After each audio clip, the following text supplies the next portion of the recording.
At the new school, our history doesn't stay in the past. It's made every day. Our only constant is innovation. The professors who walked out on an imperfect model of education 100 years ago are the inspiration for today's new school students. Impatient to make their mark on the world. A community that asks the questions that lead to new questions. They are the persistent, the hopeful, the visionary. They make history every time they stand up to the status quo. They are the courageous, the seekers of justice, the groundbreakers. They create the movements that forever change the world. Our community is the reason our centennial is unlike any other. A celebration of those who reject complacency, past, present, and future. 1919 was the start of something new, but it was just the start. Our scholars, makers, artists, and activists know progress is something you create, protect, and build upon every single day. Good morning, everyone. My name is Erin Stein, and I'm the Assistant Vice President of Enrollment, Recruitment, and Strategy here at the new school. And I'm thrilled to welcome you here today on behalf of our faculty, staff, and students, and to welcome you to campus as the admitted students and families of 2019. As you just got to view, we're thrilled to be celebrating 100 years of research, performance, and a deep history of challenging the status quo in order to create a world that is more inclusive, sustainable, thoughtful, and designed. You in this room embody all of those things, and we're so thrilled to read about your personal missions in your essays and applications. But I don't want to tell you about all of you. I'd actually love for you all to take a moment and say hello to those around you. Introduce yourself with your name, what you're interested in studying, and where you're from.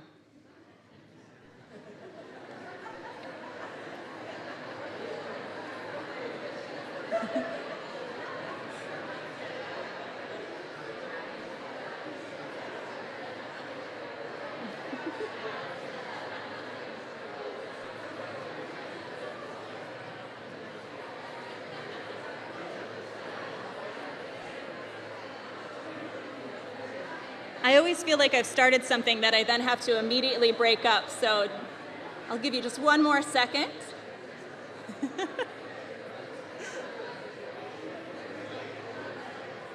All right, I'm going to bring us back.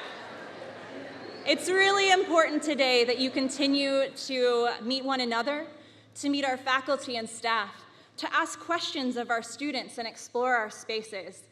This is a really important decision, and we're thrilled that those of you in this room, for some of you, you've already committed to coming this fall. For others, you're still exploring. We want to be here to answer any questions that you have to ask.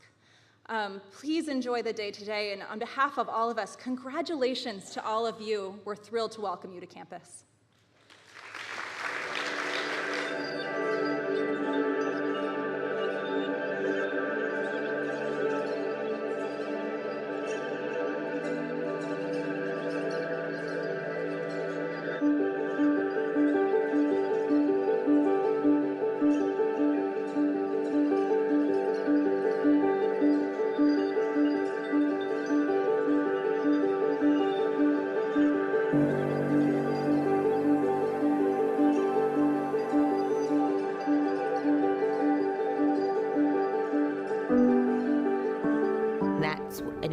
I had a lot being at the new school. Like, I'm in this classroom, but I'm also a part of the world doing this work.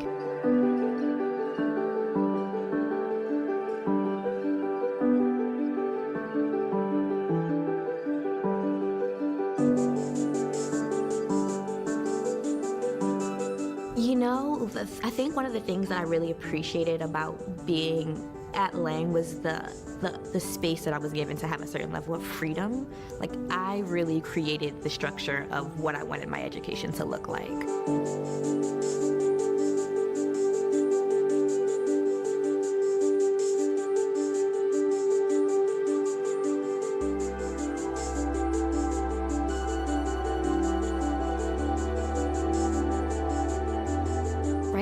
now, I'm working on doing a lot of performance art that really steeped in breaking down archetypes, specifically women of color, and specifically the way they're depicted in the media.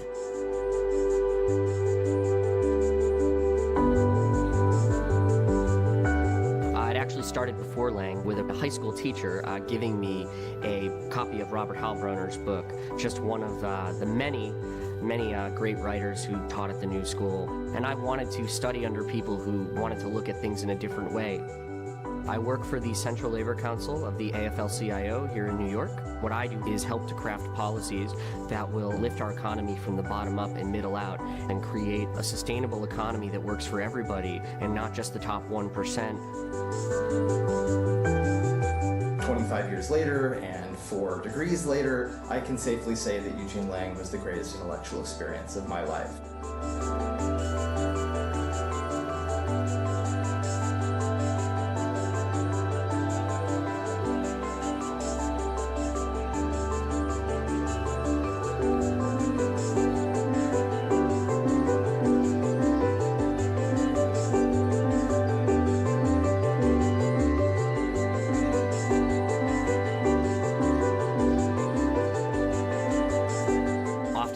You know, in our political discourse today, we're not so much talking to each other, but at each other. And I think that Lang gave me the ability and the skill sets, quite frankly, to sit down and to hear somebody else's position and to really rectify their position and my own and find a common ground that we can move forward on. Hi, I'm Brittany Charlton, Eugene Lang College class of 2007. I'm coming to you from Harvard Medical School, where I'm now a postdoctoral fellow in epidemiology. Faculty like Laura Liu and Ann Snittow mentored me through projects while I was at Lang documenting transgender hate crimes, which laid the groundwork for my current research.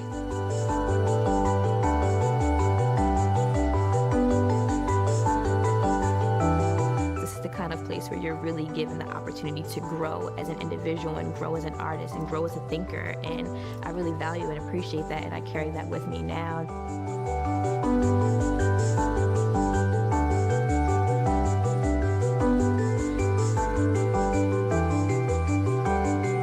I would hope that the future of Lang is a place that embraces its activist roots, that is able to take the energy of a lot of the students who want to be change agents and finds an outlet for them to create that change.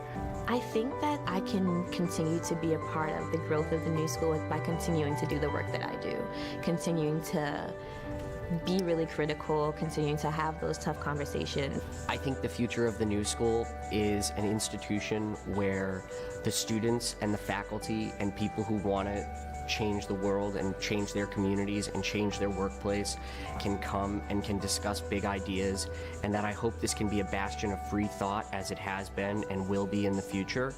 The real benefit of the Lang education is being able to ask yourself on a regular basis, why do you think that?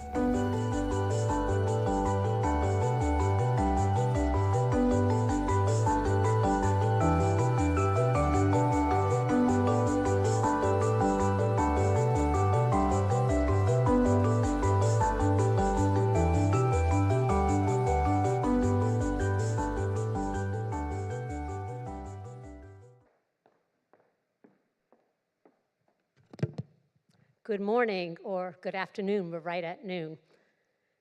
My name is Stephanie Brown, I'm the Dean of Eugene Lang College, and it is a pleasure to welcome you today, and once more, congratulations for being admitted.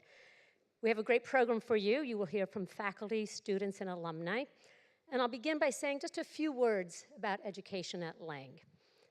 Human beings learn all the time. It is what we do every time we pick a book off the shelf and start reading. Going to college is a moment when you do that very intentionally. You think about, where do I want to learn, with whom, and with what questions shaping that learning. We have asked our alumni over the years, hundreds of them, in open-ended questions, what was core to their Lang education? And they have written often very long answers. Lang students write and think well and at length.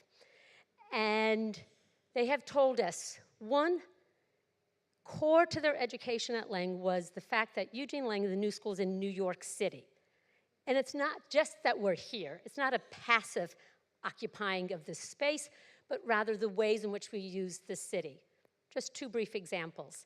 In my own class, I'm teaching this semester, I'm in the literature department, a class on archives and editions, and without changing anyone's schedule, we have a 2.5-hour class on Friday, to meet at the New York Public Library at 9 a.m. and go into the Berg collection, which is one of the best collections in the world of manuscripts, and look at Virginia Woolf's diaries and first drafts of Mrs. Dalloway. 2 students in my class are now, for their final project for the class, transcribing sections of those early drafts of Mrs. Dalloway, editing them, and then writing essays about what changes they see between an early draft and the novel that she ultimately published. 2 other students are going up to the Schomburg in Harlem. We were also able to meet there without making any extra arrangements, just instead of meeting here at 9 a.m., take the train up to Harlem, meet there. And the Schomburg Center has recently received the Baldwin papers, just now open to the public.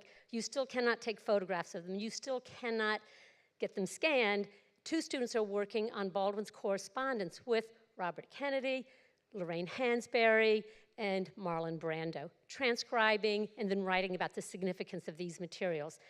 All the professors can do that here. New York City is here. We take our classes to the city. We have guest speakers come into our class. We also do some formal programming where every semester we have classes that are formally, officially co-taught with someone from a New York institution or organization. Over the years, these have included a philosophy class co-taught with Professor Simon Critchley from our philosophy department, and Peter Catapano, editor from the New York Times. ProPublica is in our journalism class. Someone from a curator from the Whitney Museum has co-taught with someone in our visual studies program. And also environmental studies, Timon McPherson has co-taught with his colleagues from Brooklyn Grange, which was one of the premier research centers on urban rooftop gardening, which is critical for sustainability in urban settings because it absorbs rainwater and takes care of managing the stormwater system in a city. Those are just 2 examples of how we use the city constantly in our curriculum. And our alumni said that was critical to their learning, to knowing the relevance of what they're learning in their classes.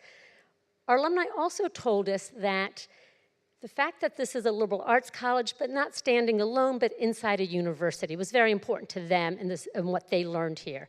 The new school is a full university and obviously well known for performing arts, liberal arts, and design. And we manifest that both informally, the public programming here, every night, every noon hour, you can see world leaders, you can see cutting-edge artists, designers, poets, philosophers, psychologists. It's sort of fascinating. This auditorium is booked nonstop, and throughout your time here, if you end up coming here, you can come to events here or small intimate settings, first screenings of movies, talkbacks with new movie directors. But we also have structured this formally. There are at least 3 ways for you to formally connect your education at Lang with other parts of the university. One of them is to get a BA and a BFA. In fact, how many of you have already been admitted to a BA, BFA program? Raise your hands. Yeah. So we have these links. You get a BA in Lang, you choose a liberal arts area of study, and you get a BFA in Parsons in one of the design areas. So our students have matched interdisciplinary science at Lang with, let's say, fashion at Parsons, because fashion has a lot to do with science, materials, dyes, et cetera. We also have students who have matched their BA at Lang with a BFA in jazz and music. It's a 5-year program. It's a demanding program. That's one of the ways in which we knit together these 3 parts of the new school: performing arts, design, and the liberal arts. We also have a BA-MA program. Once you have earned 60 credits at Lang, you can match your major to an area in which we have a master's program. This is the advantage of being an undergraduate at a university with master's and PhD programs. And you can get your BA and MA in 5 years rather than 6. So you might do a BA in anthropology and an MA in nonprofit management, a BA in psychology and an MA in psychology. You can do the same degree through, or you can match it with a complementary master's program. What happens is in your 3rd and 4th year at Lang, you start taking master's level courses, and those credits can count both towards the bachelor's degree and the master's. It is if you want that next degree, it is a very smart way, efficient way in terms of time and money to get that extra credential. We also have, and perhaps most relevant to all our undergraduates, is we have university-wide minors. 50 minors open to all students, Lang, Parsons, performing arts. These are in all areas: immersive storytelling, capitalism studies, food studies, everything from traditional areas. You can minor in psychology and have a major in economics. You could have a major in politics and do a minor in sustainability or sustainable cities. Then you might want to go on to do an MA in urban policy. They're the richest of what we do here intellectually, I think, because we're a liberal arts college and it's a small feel of the liberal arts college, but inside a university is really quite thrilling. So those are two of the reasons our alumni have said they came here, they stayed here, and they found their learning really valuable here. They also then talked about how we structure the learning here. Most important to many of our students is the open curriculum. We do not have a large general education program. We do not require you to take Western Civ 1, Western Civ 2, 5 distribution requirements. Instead, we believe, and that's fine if that's what you want. Lots of schools have that, and that is their calling card, and it's a great way to learn. There are other ways to learn, which is to assume that the questions you have that are important to you drive your learning, and that we take your sort of desire, your curiosity seriously. So we have an open curriculum where you have a major and it has requirements. But in addition, you have a lot of space in your curriculum to take additional courses. I can also tell you that on the faculty side, this is kind of thrilling, because in our departments, we don't sit around and say, okay, who's teaching American Lit before the Civil War and after the Civil War? Faculty actually really get frustrated with those courses. Instead, our department chairs say to their colleagues, what do you want to teach? What are you thinking about? What are you working on these days? What questions are motivating you? What questions came out of the last course you taught? So there's a real inquiry-based model of teaching and learning here that is right for many of us, and certainly our alumni said that was deeply important to them, the range of studies they could do. And it's not superficial, because these are deep courses that often connect, even though they may be in radically different areas, because we are so deeply interdisciplinary here that the courses, while in different areas, politics, anthropology, literature, et cetera, there's often a really deep connection between them. They also told us that the seminar was key to their learning here. Of all the structures at the new school, I would say for Lang, the key model is the seminar classroom. Every year I think about it differently. Right now, I'm thinking about the seminars fundamentally embodied in the word respect. It is a place where people show up and respectfully listen, speak, read, write, and think. Over and over and over again. At Lang, students learn this nice little move of, after one student has spoken, someone else is keen to say something, has a great idea, but rather than just jumping in, the students often say, building on what he just said, building on what she just said. There's a real respect for not just blurting your thought out into the universe, but thinking about, what have others said? How can I learn from that? How can I connect my own thinking to that of others and build knowledge collectively, collaboratively, and not only through my own voice? But the voice is deeply respected here. The seminar model has students speaking. We're not a utopia, but I gotta tell you, students show up having read their materials. That's not always true everywhere. And it's powerful in the classroom. That's part of respect. You don't show up for a seminar not having done your reading. That would be disrespectful to your peers, because there's a real sense of shared ownership in the classroom. Our alumni also said, final point, faculty. Of all the things that were critical to their learning at Lang, at the end of the day, it was the human beings they studied with, their peers and the faculty here. The faculty at Lang are deeply committed to you, to learning, to questions, to hearing your questions, to challenging you, to bringing in other students. Our faculty mentor, they advise, they are all researchers, scholars, creative artists, and practitioners, and they like doing that with undergraduates. It is really core to who we are, that seminar with the teacher and the students in the room talking, but still taking advantage of this massive city and all the talent and intellect that gathers in this city, in the institutions and the organizations. I've been here 8 years. I find Lang is right for me. I find it a really vital, vibrant, and rigorous and challenging place, which are certainly key to what keeps me feeling sort of deeply committed, sort of the human condition and the human work of making this place fair and just.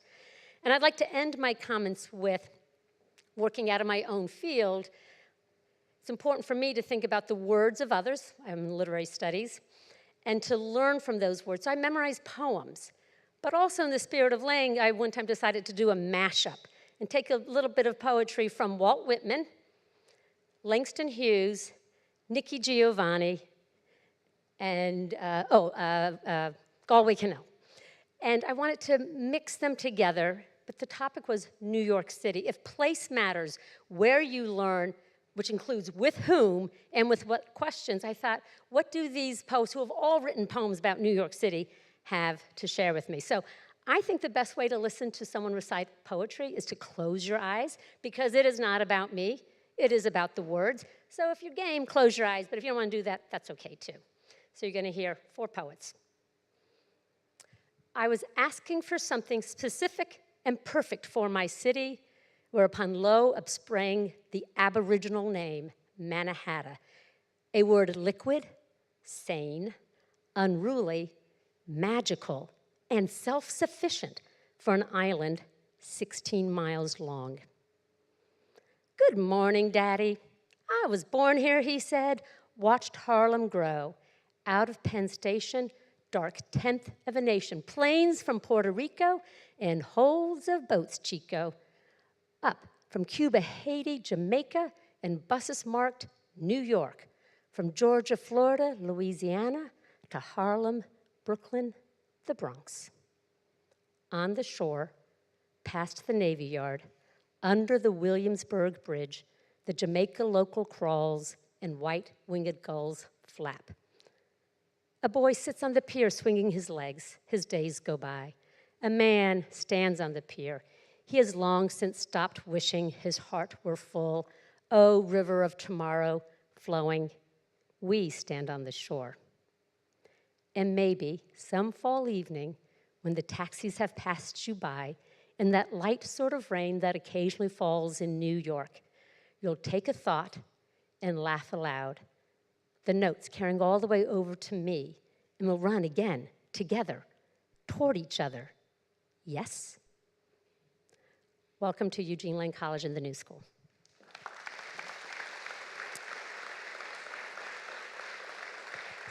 We will now hear from faculty, students, and alumni, and you already got a great taste on that video. That's not just marketing. I know all those folks. This is a great place. If it is right for you, I look forward to welcoming you in the fall. Hi. Oh. Hello, everybody. My name is Davida Smith, and I'm a faculty member in the Interdisciplinary Science program. I'm actually a new faculty member. I started last semester. I started in August. So I'm actually, like you, getting used to the new school, and I'm enjoying every minute because, as our dean said, I get to teach cool courses like, it's actually called How the Toilet Changed the World. Where else would I get to teach a course like that? But another thing that I'm very passionate about is increasing the numbers of students who engage in science. And the way that I do that is by having students not just learn about science, but they actually get to do science. And that's very important. There's a distinction there. It's not enough to just learn about it. You have to actually do it, experience it, and get experience of doing it for yourselves so you know whether or not you truly like science. And so how do I do that? I have the science in the classroom. So for example, in the microbiome of urban spaces class, the students actually work with me on my research project studying the microbiome of the building. Ew. So we swab various sites, and we figure out the bacteria on the surfaces and everything else. So the students have a great time doing that, needless to say. But to make it authentic, what I want to do is to give students the Lang experience, is I want to empower them. More than just doing the science, I want them to feel like they're in control of the situation. So what I let them do recently was, we were hosting a conference. And for this conference, various colleagues of mine came to our building and they presented posters. And I said to myself, well, wouldn't it be fun if I let the students judge the faculty posters? So I gave them the rubric, and for those of you who don't know what the rubric is, it's just a table with a series of scores and points on there. So the students went around and they judged all the faculty posters, and they had a lot of fun. And then the next week, we came back to discuss what they thought of the posters. We put the scores up on the board, and I saw a lot of variation in the scores. And I was wondering to myself, well, why did they have such differences in their scores? Well, you guess what? They looked at the rubric and they said to themselves, well, the rubric didn't really work, Professor. And I was like, what do you mean the rubric didn't work? This is a rubric I've been using for the past 10 years in all my classes. They said, well, these posters, they didn't all fit the rubric. It wasn't that the poster wasn't any good. It just didn't fit the rubric. And I was like, oh my, have I been wrong all these years? And they said, not only that, it's missing an entire column. And I said, what column is it missing? There was nothing to account for creativity and the design of the poster. And I thought to myself, oh God, I've made a terrible mistake. We've never been accounting for the fact that science is creative and it's designed to science. And imagine this, I've been working in the field for a very long time, and no student has ever challenged the rubric. And it just goes to show that Eugene Lang students are not afraid to speak their minds, to have opinions, and to think creatively outside the box. And you know what came of that? They're now designing a new rubric for me that they will use in the class to judge their own posters. Thank you very much.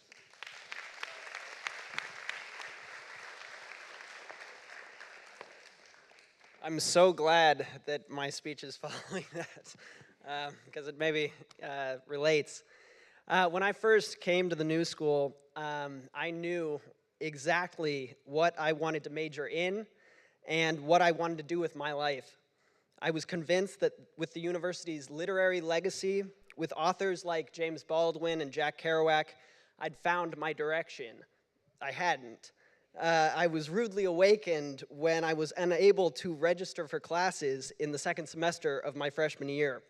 Others had similar difficulties. It was speculated by some that this was a consequence of the 2016 election. Bewildered students were jumping ship, abandoning their majors, and clamoring for political science classes. Apparently, it was this that led to an overloaded system and a stalled registration process. Whether or not that rumor was perpetuated by the students or the administrators in charge of the registration process, we'll never know. But whatever the reason, I spent my spring semester in a hodgepodge of Lang classes I thought I had no interest in taking. One of them was a history class called Incarceration, What's Its Purpose, with Claire Potter. My previous experience with history classes was admittedly limited. For reference, I went to an intensely conservative, all-boys Catholic school. If anyone's seen Mean Girls, you know that scene where he's like, and on the third day, God created the Remington bolt-action rifle so that man could hunt the dinosaurs. It was a lot like that. Needless to say, my expectations were not high.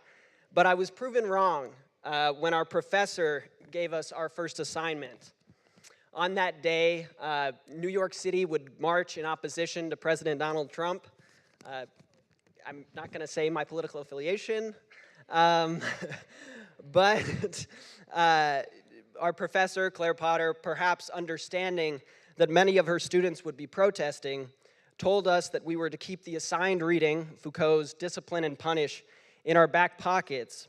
She told us that if we were arrested, we were permitted to read in prison, and because of that, we had absolutely no excuse.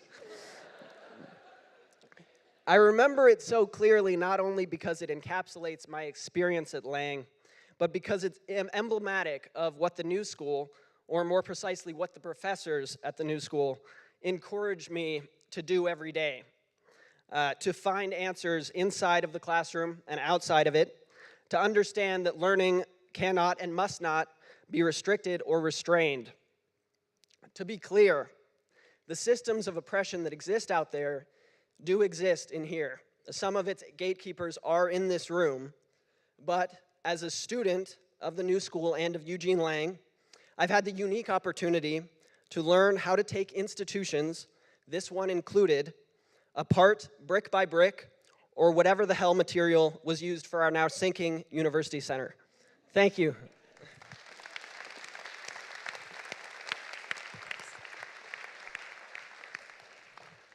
Hello, thanks everyone for coming out and on this beautiful spring day. I hope you guys got some time to go outside and enjoy the nice weather, finally. So my name's Josh Vogel. I have my undergrad is urban studies at Lang, and then I did the BA/MA program that Stephanie was talking about, which is a great way to kind of experience the graduate courses, and then if you decide you want to continue, then you get your master's done a year earlier. So I wanted to talk a little bit about what made Lang and the New School really special to me.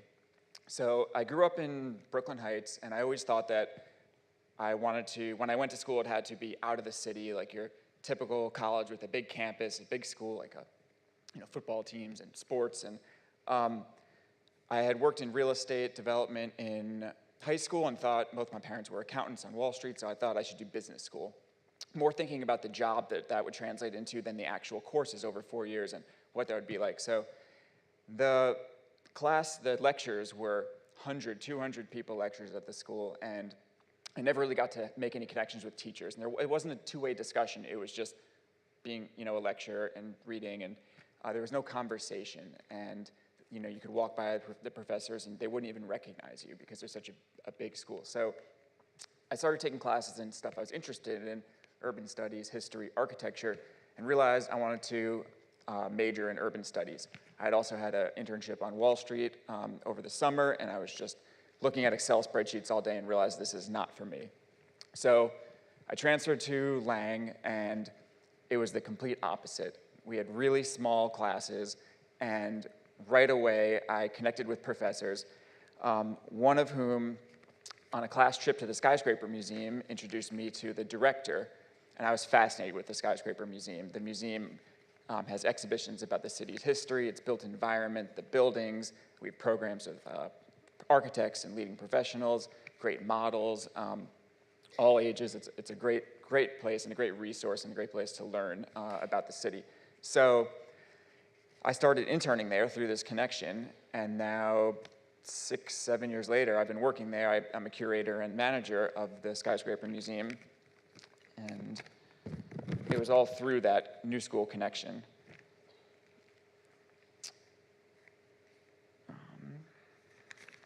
So another takeaway is, since I started working at the museum, now we're able to, we have New School classes come all the time, and the New School, when New School students come, a lot of the classes, the professors that were in their classes now come to the museum, and I'm really able to connect with the students, and it's great seeing them really excited and engaged with what we're doing. A lot of them follow up after the tours and want to learn more about it. We have a bunch of New School interns at the museum right now, and now I come and sometimes guest lecture at some of the urban studies classes, so it's really a great experience. So my takeaway is that I would say at the New School, take advantage of the small class sizes and connect with your professors, get involved.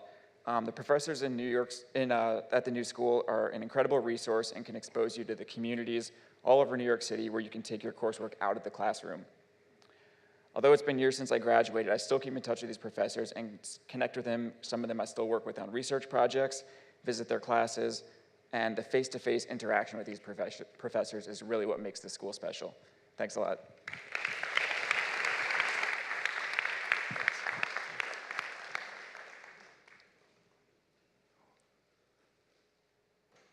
Hi, everybody. My name is Pancho Villa, and I teach nonfiction documentary and directing classes here at the school. And I'm also fairly new. This is my second year here.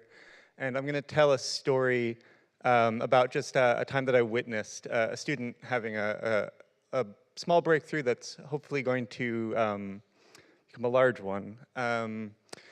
So I was teaching a class that was a sort of an intro to documentary class, and in that class, there's really two things that you have to teach. You have to teach the technology, how to use the cameras, all that kind of stuff, but the the more challenging part of the course is really teaching students how to interact with people, how to go out in the world and find a sort of fascinating character, a fascinating place, and really inserting yourself into there. So this was an assignment that was just sort of a 2-week assignment to make a film about a location that you loved in New York. And this one student, I think I can say her name, Haley,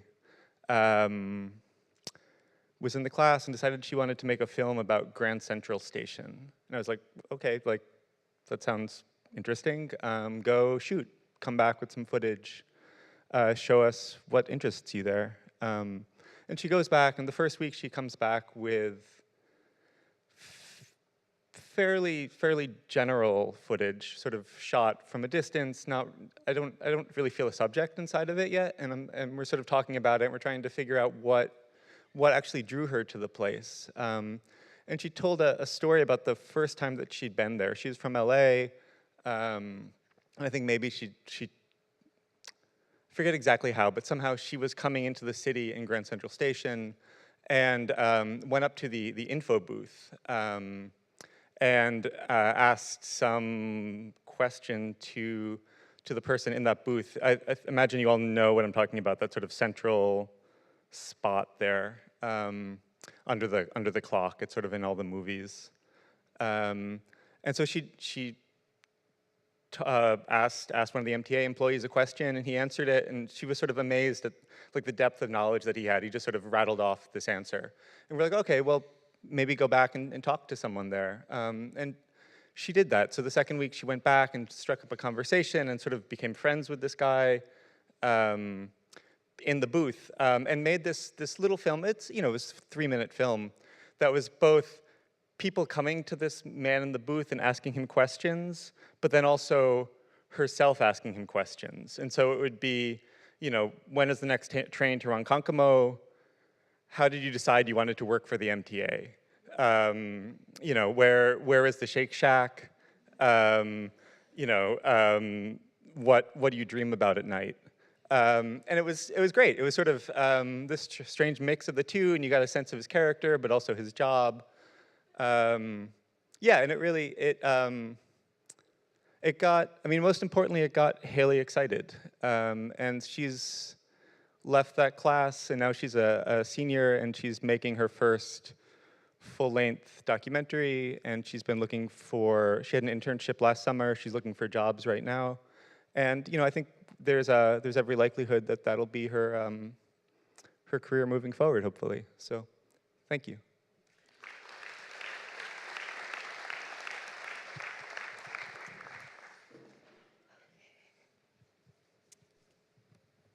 Hi everyone, my name is Issa Ken, and I'm a Global Studies senior here at Lang, and I'm going to be talking about my experiences studying abroad.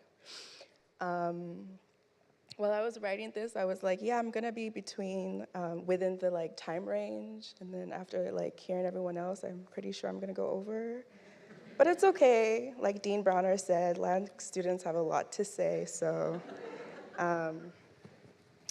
Anyways, I've studied abroad 3 times, for 2 summers and 1 semester, and in 3 different continents. A bit of background. I grew up in Lagos, Nigeria, then moved to Austin, Texas when I was 13. Then I came to the new school at 16. So I'd had some exposure to different societies before I came here. For the most part, studying abroad while in New York is uncommon. Who comes to New York City and then decides to leave as often as I did. But I guess the fact that I'm a global studies major interested in politics, culture, and media in the global south explains things. Anyways, my first destination was the south of India in Bangalore. I went with a small cohort, and I'm shaking because I'm nervous. Bear with me. And there were only 5 of us. We stayed at Casa Cottage, and our main tasks were to journal every morning about the people we were meeting, the foods we were trying, and to reflect on our readings. But the task that took the cake was our journalism final. At the time, I'd never written a journalistic piece, so looking for a beat and interviewing strangers in Bangalore was not easy. I ended up meeting Bindu, a woman who runs an NGO called Hop On Girls that helps teach women how to ride motorcycles, which in turn helps them ascertain their agency. In order to meet her, I was pushed to meet locals and do the appropriate groundwork. Eventually, I found Bindu, and she suggested we meet for drinks. And when I met her, I politely declined alcohol, and she realized I was very young. But she stayed and answered my questions respectfully. When I sent her the final piece that was published on my Medium account, she was thrilled and thanked me. This experience gave me the confidence I needed because I was able to develop a story, of course, with the supervision of my professors, and then decided that I was going to seek out more stories that was centered around women's agencies. The second place I studied abroad in was Meknes, Morocco, which is just outside of Fez. I'd been yearning for couscous and chicken tagine, plus I really wanted to practice French. And considering that my area of expertise or study is Africa, I figured it would be a great way to learn about the northern region of the continent. I also received a Global Ambassador Award, which made it easier for me to go, because money. I lucked out, and my host family ended up being French, or speaking French, but even more exciting, my host mom was a chef, and needless to say, I was well fed. Anyways, I studied in Morocco with an outside program that at the time had a partnership with the school. And to be honest, there were a lot of charged situations that I hadn't foreseen. Issues regarding race, culture, and immigration. Studying abroad in Morocco was basically my wake-up call, realizing that being abroad wasn't just dreamy and amazing, and I'm still shaking. Also, being abroad as a Black woman meant a lot of things to different people. So I came out of this experience with an increased awareness of how false perceptions can hinder people's agencies. My third destination was Edinburgh, Scotland, and it was again led by Lang faculty. My time in Edinburgh was one of my most liberating. We went as groups to see performances that were taking place during the Fringe Festival. And coming from a traditional perspective of social justice as NGOs and co-ops and the UN, it was refreshing to see and witness social justice in theater performances. At that point, I'd been feeling stifled by the prospects of what I saw when I Googled, what jobs can I get as a global studies major? I realized that perhaps the kind of success that I was looking for, the one with social justice at its core, didn't have to be at the UN. That it could take shape as thought-provoking art. One play that we saw that sparked very thoughtful dialogue was the Underground Railroad Game. And I'm gonna keep recommending it to anyone who wants to, or cares to listen. This past winter, I traveled to Nigeria to conduct research for my global studies thesis, centered around domestic child labor in Nigeria's biggest city, Lagos. I designed my research with the help of my thesis advisor, and I was off. Upon arrival, I realized that my well-thought-out plan was just a plan, and I had relatively no authority figure and structure to guide me. Suffice to say, I was feeling like I had taken on more than I could handle. Looking back, I realized that my study abroad experiences prepared me to take on this thesis project. India indulged me in the delights of being abroad. Morocco shocked me to my core. And Scotland made me think and understand that there is more than one path to success. I ended up conducting several interviews with domestic workers and NGOs in Lagos. I even got to interview the then running vice presidential candidate for Nigeria's 2019 elections. I achieved a lot more than I thought I could.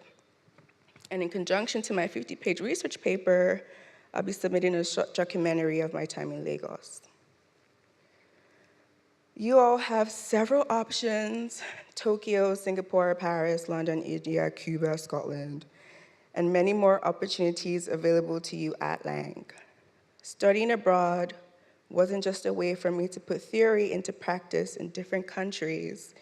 It was also a way for me to build relationships and networks in communities within and outside of Lang.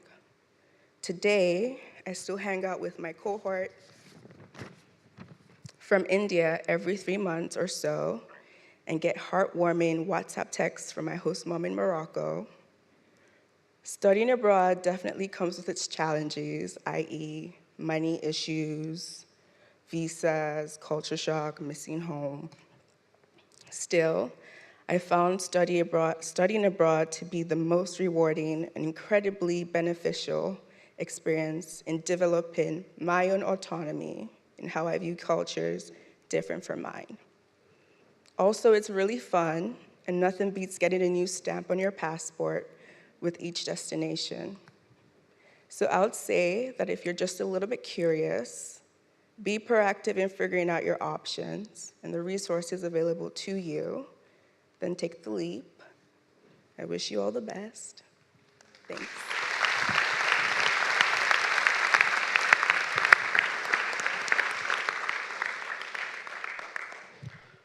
Hello, my name is Alan Strauss, and I'm an alumnus of Lang. I studied here from 2004 to 2008, and now 10 years later, I'm faculty at Lang. I teach in literary studies. I'm a poet and a medievalist. My scholarship is in medieval sexuality and gender. And the part of my career that I think I'm most proud of and that I think is kind of funny and very Lang-like is that even though now I'm an expert in medieval studies, when I was in college at Lang, I never took a course in medieval studies. I never thought about medieval studies. I didn't realize that medieval studies was something that anyone would do. Who does? And at that time, actually, back 10 years ago when I was a student here, I did interdisciplinary science. And there was a lot of really interesting campus activism then, as there is now. And the students interested in environmental policy started agitating because there wasn't really a recycling program, all of the trash was mixed together. So we tried to put that together. We agitated to get some composting on campus. The food in the cafeteria was pretty gross, so we did some activism to make sure that the food would be tasty and got the university to start sourcing it locally and organically. And then at that time, this building on Fifth Avenue was not here. There was just this weird, dreary old mall. And the university was planning to raise it and build something else. And the students in our group started to agitate there again, and we helped the university design it so that it would be environmentally sustainable, so that it would have the lovely green roof that I hope you will check out, and the really interesting like low electricity systems and the LEED certification.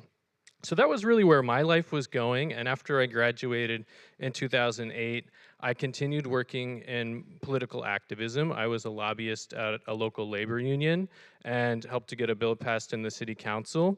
But somewhere along the way, I realized that I wanted to be a medievalist. I don't know how it came into my head, but it just all of a sudden did, and I took it very seriously. Because at Lang, I had learned to follow my heart's desires and to think along my own lines of inquiry. And so I started seriously studying medieval languages, and through that was able to obtain fellowships to be paid to get graduate degrees in medieval studies. And so now, so I think the lesson there for me is that the Lang education is not really about the major or the discipline, but about following your own interests and your own lines of critical thinking, and being able to connect what interests you with the wider world. And so teaching here now, that's what I think Davido was saying that we try to do. We learn from our students, and we teach classes that we want to be learning more about with our students, keeping ourselves new and keeping the institution new. And that's why it's so exciting that all of you are here, because you're new, and we want to continue being new and renewing ourselves. So thank you and welcome and congratulations.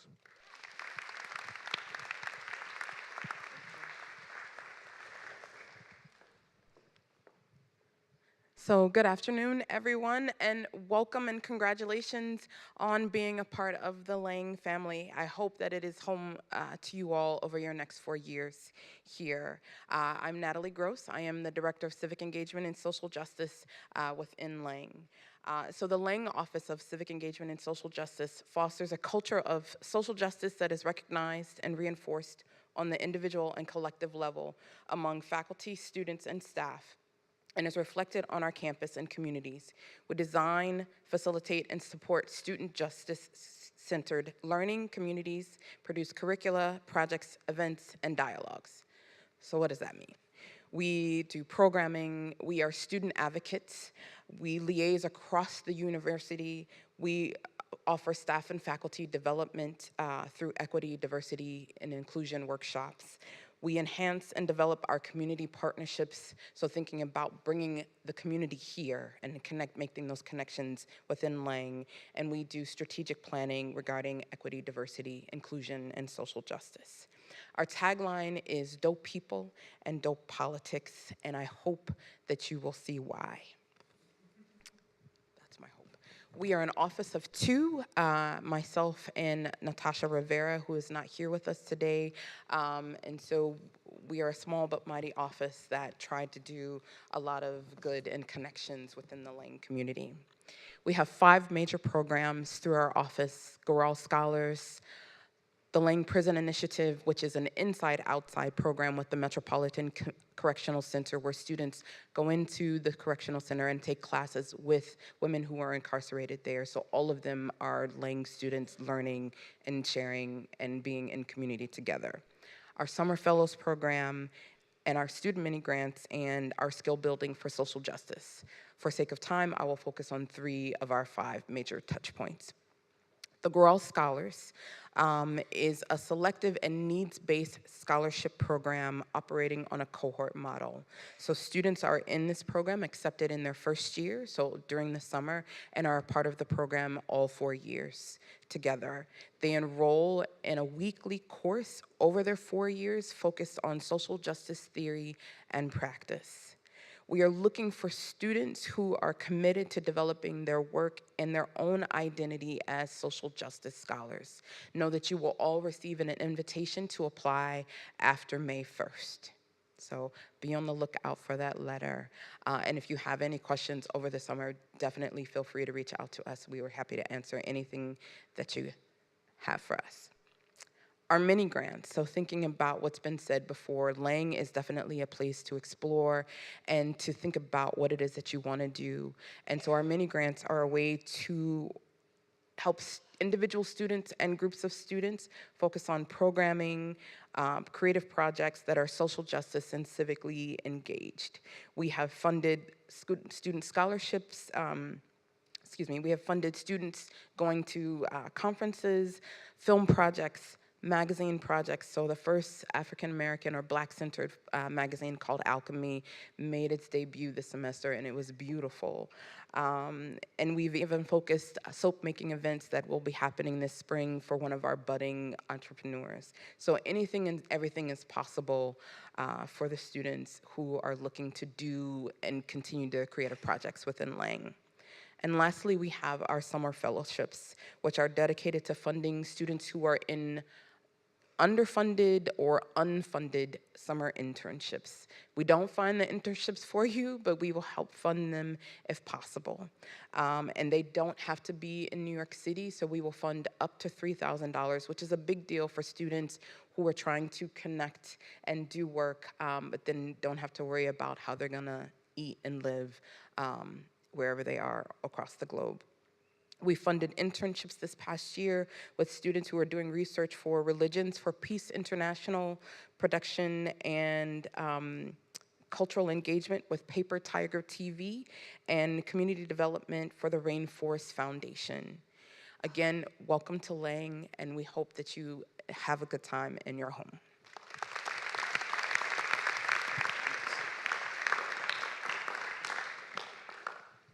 Hi, everyone. Welcome again, and congratulations. I'm Christina McElderry. I'm a success advisor at Lang, and it's not up there. I am also an alum. I got my master's degree here in politics, and pretty soon I should have my PhD. So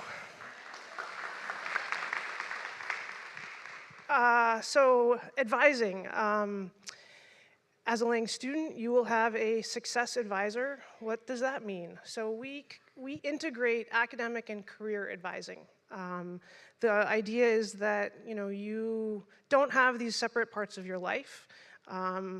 Your classes are not separate from the rest of what's going on for you, and what you want to do in the future is not separate from your classes. And so we bring these together into a model where we're really working with you to help you navigate your classes. So we help you with registration, but we also think with you about what is it that drives you? What are your passions? How can we find ways for you to pursue this in class, outside of class? We help you figure out internships, study abroad, different kinds of experiential learning. Maybe you'll do those for credit, maybe you won't. Sometimes, you think you want to do something like the UN. Turns out, after interning there, that's the last thing you want to do. There are lots of ways that internships can work for you. We help you figure that out. We want you to come up with kind of a overall plan for while you're here. So lots of what has been mentioned is that, so much of what you do at Lang is really make your own pathway. And we're there to help you through. We're not the only people who work with you, but we're a consistent help. You're assigned to us. You tend to have us for 4 years. We're on a last name model. I'm lucky enough to have Isoken as my advisee, and we really want to get to know you and work with you as you figure things out, help you make connections with faculty. So we think of this as kind of you having a community of advisors. We're one of them, and we want to help you find other people where you're building a network, and you're taking that forward into the future, because you've heard from a number of people that the network that they developed here is what propelled them in different ways into future opportunities. So that's really what we're working to do here. So thank you, good luck.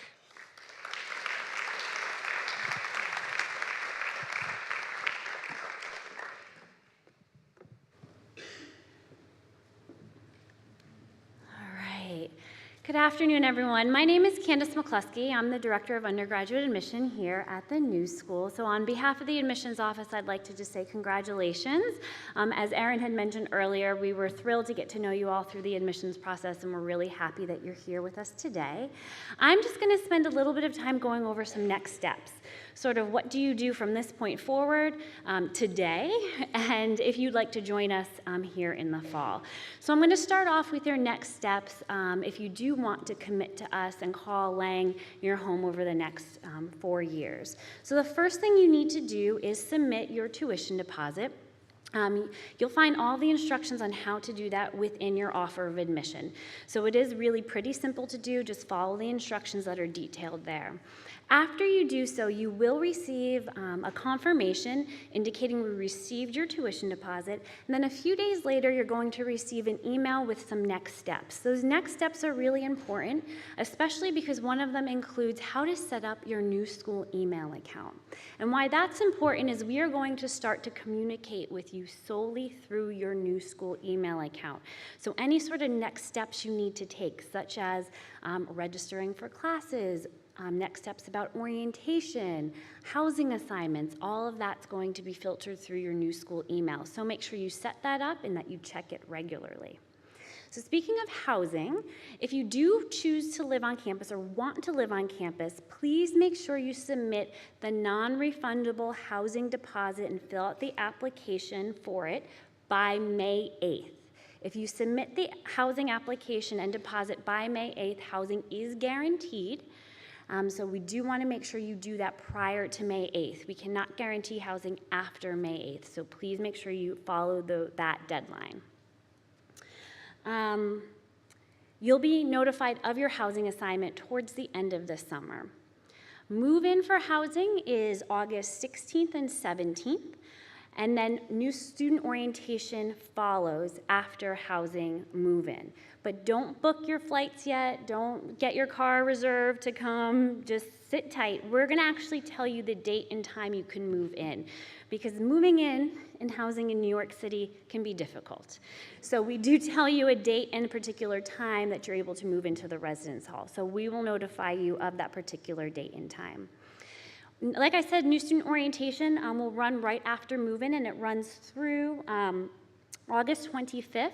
There is a family orientation portion, and you're going to get all information about this. In fact, you can go onto the orientation website now and sign up for notifications if you'd like to.